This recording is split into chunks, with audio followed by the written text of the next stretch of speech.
માં તે માં, બાકી બીજા બધા પણ ભગવાન હવા. માં તો માં જ છે, એના જેવું જગતમાં બીજું કોઈ નથી. એક કહેવત છે કે behind every successful man there is a woman. Mostly એ વુમન એક મધર જ હોય છે. માં કોઈ પણ રૂપમાં આવી શકે, સગી માં, દાદી માં, નાની માં, પણ બધામાં એક વસ્તુ કોમન છે, અનકન્ડિશનલ લવ. જો તમારી લાઈફમાં અગર એકથી વધારે મધરની ફિગર્સ છે તો તમારી જાતને ખુશ નસીબ માનો. તમારી માએ તમને એટલો બધો પ્રેમ આપ્યો છે કે કોઈ બીજું આપવા હું સોચી પણ ના શકું. અને આ બધું શરૂ થાય છે જ્યારે તમે તમારી માના ગર્ભમાં હતા. બસ એક 9 મહિનામાં એટલો બધો પ્રેમ છે કે આખી દુનિયાના બધા લોકો મળીને બી તમને અગર પ્રેમ આપવા જાય તો એ અદા ના કરી શકે.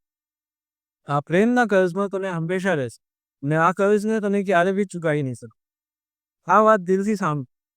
અગર એવું હોય તો 1 મિનિટ પોઝ કરીને પણ સોચો કે તમારી માએ તમારા માટે હમણાં સુધી કેટલા સેક્રિફાઈસીસ તમારી માટે હસી ખુશી આપ્યા છે અત્યાર સુધી.